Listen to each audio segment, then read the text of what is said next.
everyone. Welcome to this edition of TADA Talks. My name is Todd Burgon. I'm the Executive Director of the TADA. Joining me today will be Maureen Harquail, the newly appointed CEO and Registrar of OMVIC. And today's podcast is sponsored by OMVIC. We will be discussing disclosures and making sure that compliance and understanding of why disclosures are important remain top of mind for our dealers and those that are listening. Hi, Maureen. Thanks so much for joining me today. Great to be here, Todd. First and foremost, congratulations on your recent appointment of CEO and Registrar of OMVIC. We're very happy to see you get this opportunity and wish you all the best.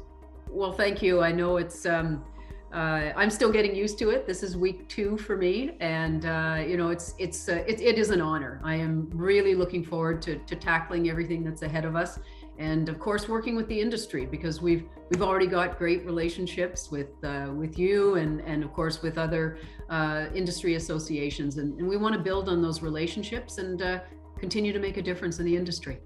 Excellent. Well, I know you do well. I've worked with you for a number of years in your other capacity at OMVIC, so this is great. Thank you. So we're going to talk about disclosure, and when you usually mention disclosure, we put people to sleep. So first of all, we're going to tell people we're not going to put anyone to sleep today.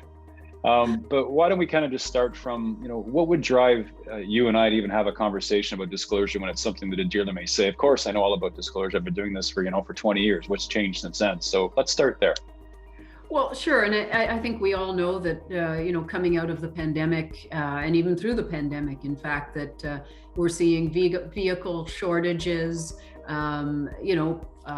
There's a pressure, of course, on dealers who they want to sell their vehicles, but they're having trouble getting the vehicles they need to sell.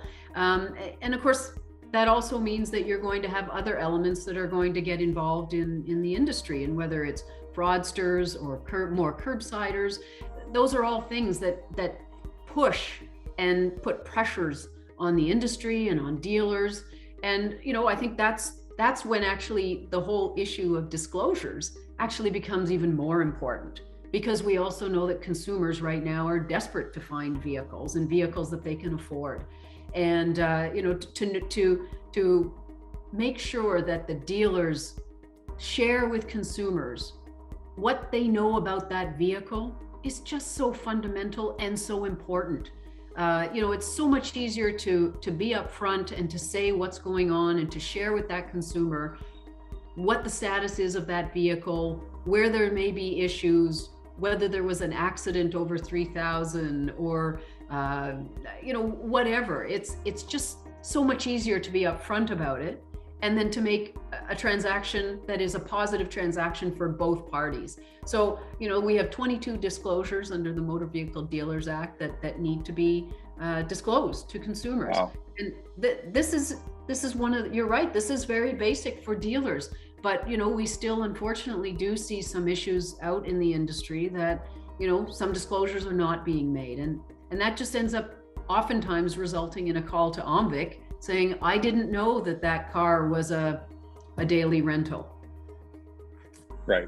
And I think it also goes hand in hand that if you're talking about, say, a curbsider, that, it's important that dealers are educating their customers when, the often question they get asked, why should I buy from you? Is that, you see it now, a lot of attention is being paid to auto theft. There's a lot more auto theft taking place because of the fact that there aren't as many vehicles available in the market. And so that has increased. That's not our topic of today. That may be a whole other topic, but I can definitely see how that could drive that. So you talked about 22 different mandates. Your job is to execute the Motor Vehicle Dealers Act of 2002. We shouldn't talk about all 22 of them, that's for sure on this. I think we put people to sleep if we do. Yeah, that's right. But maybe talk about some of the highlights of what, dealers reminding them what they should be disclosing, and if there's consumers watching this, what they should be asking for. Right. Well, I think one of the ones, and not surprising, of course, is the issue of repairs to the vehicle. So anything over $3,000. And, I think in this day and age, we know that it doesn't take much for that $3,000 to hit that $3,000 limit on a vehicle, that you have to disclose that. And, I think there's also an understanding out there as well from consumers that, a $3,000 damage to a motor vehicle, it might just be a bumper, it might just be a side door. It may not actually change their mind in terms of buying the vehicle, but they should know about it. Right. And the truth is that I had a dealer, and I won't name the brand, last week tell me that in their front windshield alone, they have over 22 sensors. And so that windshield, now the technology that's in some of these luxury vehicles, I can assure you that the windshield's worth a whole lot more than $3,000 for a cracked windshield. So absolutely. And I think that's really the key here, is that if you were, I guess I think of it of, if I was going in to buy a vehicle, would I want to know that vehicle has $3,500 worth of damage on it? I'd like to know that. Right. And you can make an educated decision on buying or not buying. Absolutely. And you either say, well, that's interesting, or yeah, that's fine, it doesn't bother me. But right. giving the consumer that ability to make that decision, I think, is priceless. What about modifications? I just renewed my car insurance myself, and I always have to go through that. Have you modified the car? Are you using it for anything other than, driving to work and back, those types of things? So that's one thing that you and I usually don't talk a lot about. Does modification fall into the same category as you and I would call severity, or something that's, been in an accident?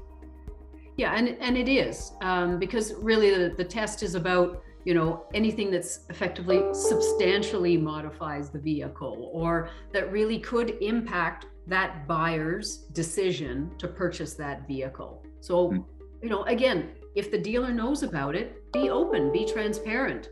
It's also a great way of also building that return customer who's going to come back in a year or two to buy another vehicle if they had a great experience. Yeah, it's a good point. I mean, and it can fall. Sometimes we think it's very obvious. And, right now there's a big push where I live on cars that have modified their exhaust system so they're nice and loud and they sound like they're super powerful, right? But the truth is that not all of them are legal, and not all of them at that point would be something that you would classify as something that, wouldn't be challenged if they ever got pulled over, if they were sold that vehicle without being told that it is problematic, to say the least. We both know that it shouldn't pass safety. But if the person was buying it from a curbsider, then obviously there's a bigger issue there, right?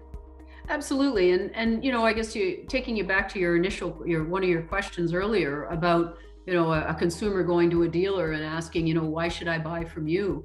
I guess the sort of that next question when you're talking about curbsiders is, if the deal is too good to be true, it probably is.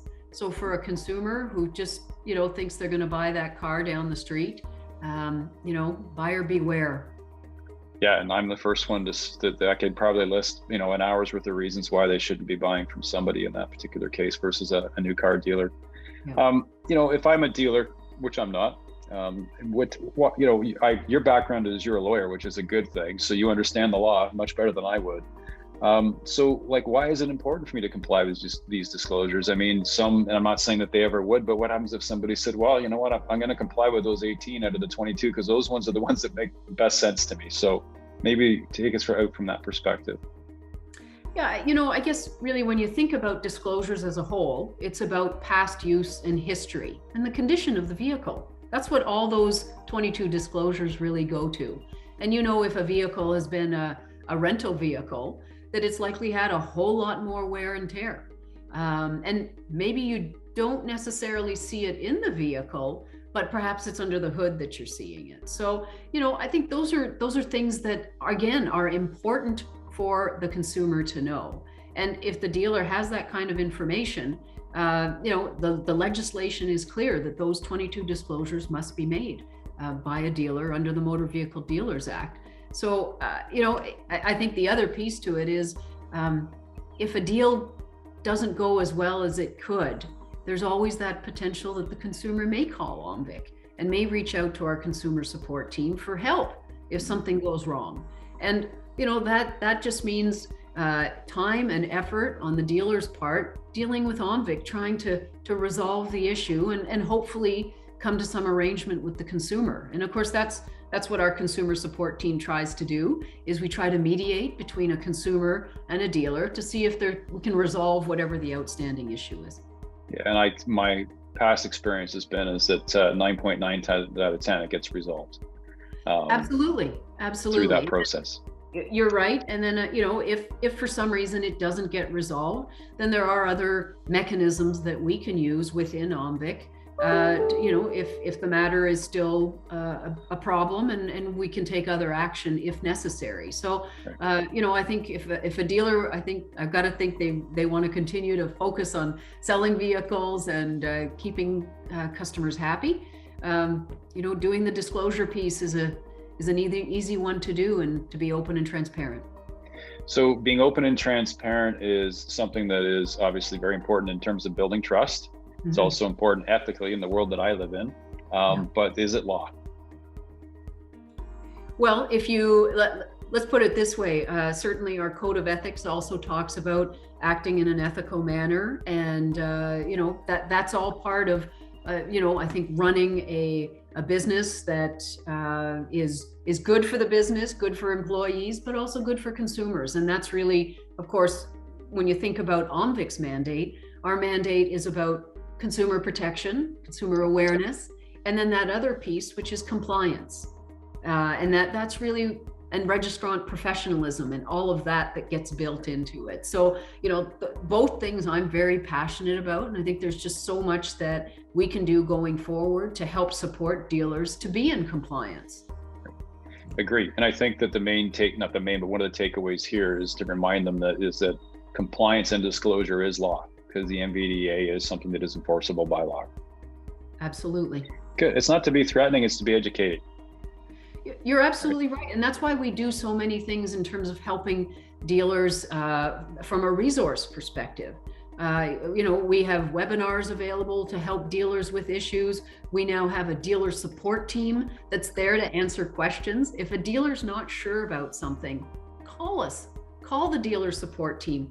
That's what we're there for, is to give advice and to help guide dealers if they're having an issue or a question. That we want to help. We want to be a partner in compliance. Yeah, and let me reinstate something that you just said there, and that is that, calling you guys, and I would say maybe at one point in time, dealers were concerned that if I call them, then they're going to prosecute me because they're going to think I'm doing something wrong.